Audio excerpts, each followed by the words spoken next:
Welcome to Mind Mechanics Lab, where we decode the most fascinating stories from history, science, and the world around us.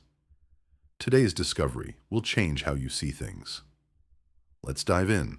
What if I told you that the greatest business disruption in Earth's history wasn't a slow, creeping decline, but an instantaneous, cataclysmic event that reshaped entire markets in a single day? We're not talking about a tech giant falling, or an industry being completely upended by a startup. We're talking about the day 3/4 of all plant and animal species on Earth vanished. The day the non-avian dinosaurs, the dominant players for millions of years, were wiped out.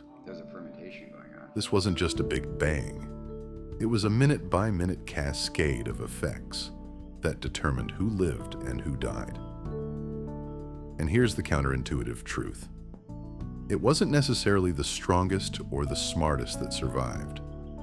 It was those with specific, often overlooked, adaptive advantages.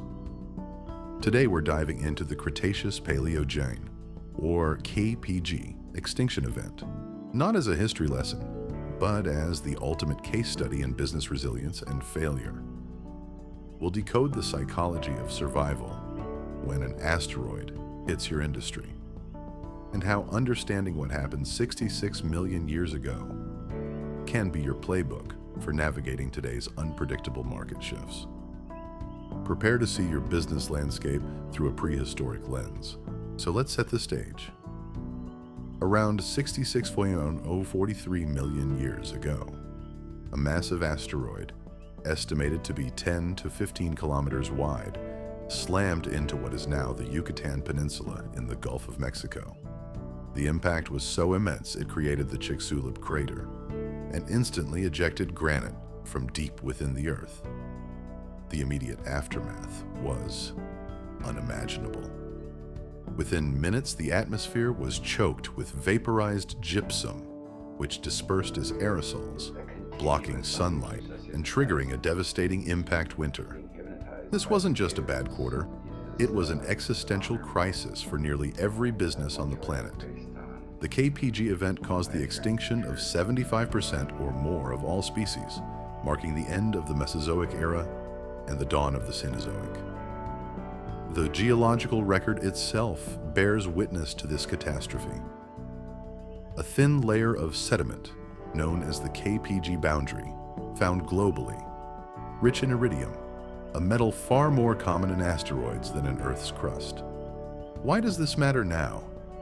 Because in today's volatile business environment, asteroids can hit in many forms: technological disruption, global pandemics, economic collapses.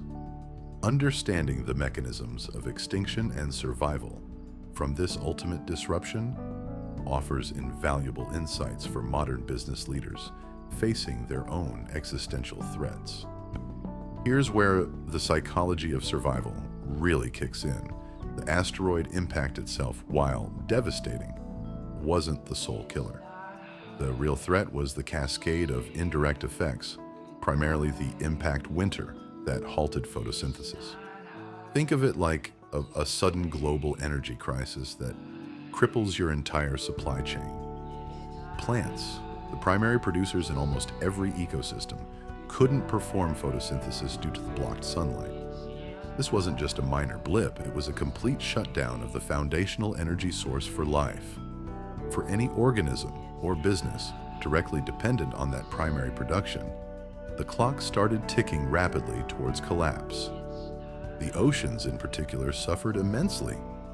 Marine food webs, heavily reliant on photosynthetic plankton, were devastated, leading to a period where the oceans may have very well returned to a single-celled state that the world had not seen in over 500 million years. This core idea teaches us that in times of extreme disruption, your immediate market and supply chain might be wiped out. Survival isn't about weathering the initial shock. It's about whether your fundamental business model can adapt when the most basic inputs cease to exist. It's about understanding the true source of value in your ecosystem.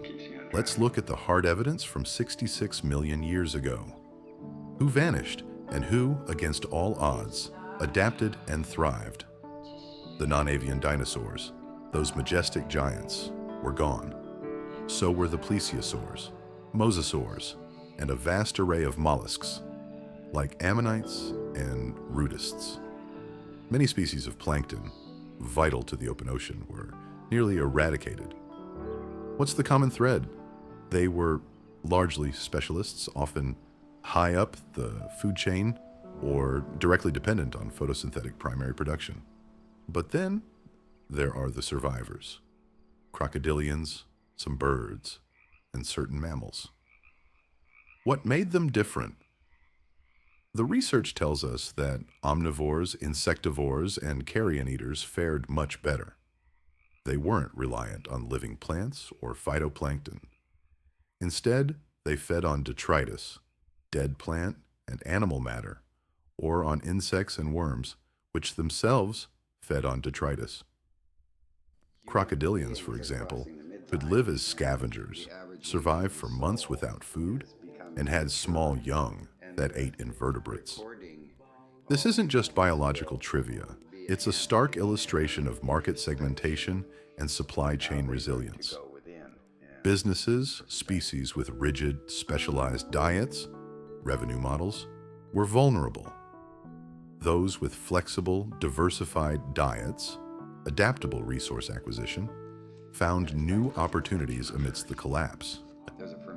The deeper analysis reveals a profound psychological lesson for business: the difference between rigid dependency and adaptable opportunism.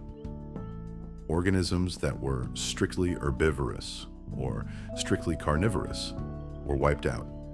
Their entire operational model was tied to a supply chain that collapsed overnight. They couldn't pivot. Contrast this with the surviving mammals and birds. They were the ultimate generalists, the omnivores of the prehistoric world. Their business model allowed them to switch from fresh, living resources to detritus, the waste products of the collapsed ecosystem. This is akin to a company that can pivot from selling premium, newly manufactured goods to finding value in secondary markets, recycling, or even offering essential maintenance and repair services when new sales dry up. Furthermore, the rapid acidification of the oceans specifically impacted shell builders like coccolithophores and mollusks. This highlights the vulnerability of systems reliant on specific environmental conditions. Businesses that thrive only under very particular stable market conditions are inherently fragile when those conditions are disrupted. The KPG event teaches us that true resilience comes not from being the biggest, but from being the most flexible in your resource acquisition and operational strategy. So how does this play out in the modern business world? Think about companies that rely on a single, easily disrupted supply chain, or a niche market that suddenly vanishes due to technological obsolescence or a major economic downturn. These are the modern-day herbivores or strict carnivores of the KPG event. Their photosynthesis has been blocked, and without a diversified diet, they face extinction.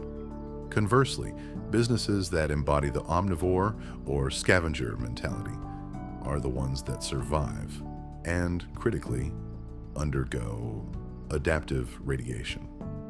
When the dominant dinosaurs of an industry fall, vast, vacant ecological niches open up. The mammals, for instance, diversified remarkably in the subsequent Paleogene period, evolving into forms like horses, whales, bats, and primates. Similarly, surviving birds radiated into all modern species. This means that when a major disruption clears the market, the adaptable survivors aren't just holding on. They are perfectly positioned for explosive growth and diversification into new forms and markets. The lesson is clear. Don't just survive the asteroid. Be ready to capitalize on the entirely new world it creates. Diversification of revenue, adaptability of operations, and a keen eye for new emerging needs are your evolutionary advantages. The KPG event wasn't a one-size-fits-all extinction. There were crucial nuances that offer even deeper business lessons. For example, high latitudes appeared less strongly affected than low latitudes. This suggests that geographical diversification, or operating in less competitive, colder markets, might offer a buffer during global crises.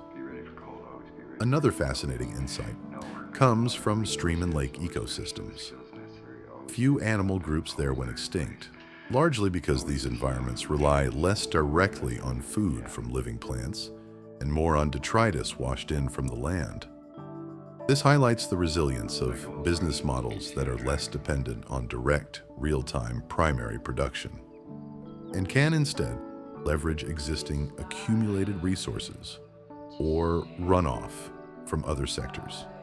Even within the devastated marine ecosystems, researchers theorize that surviving mixotrophic coccolithophores, capable of both photosynthesis and ingesting prey particles, were critical to restoring the algal food web. This is the ultimate hybrid business model, a company that can generate its own resources, but also acquire them from external sources, making it incredibly resilient. The KPG event wasn't just about big rocks.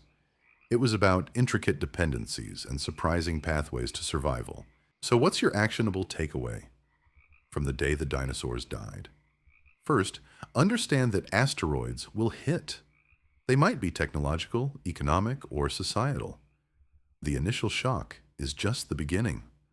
The real test is how your food chain responds. Second, don't be a specialist, be an omnivore. Diversify your revenue streams, client base, and operational capabilities. Can your business pivot to detritus, finding value in unexpected places when traditional markets collapse? Can you switch from selling new products to services, or from a primary market to a secondary one? Third, cultivate a mixotrophic mindset.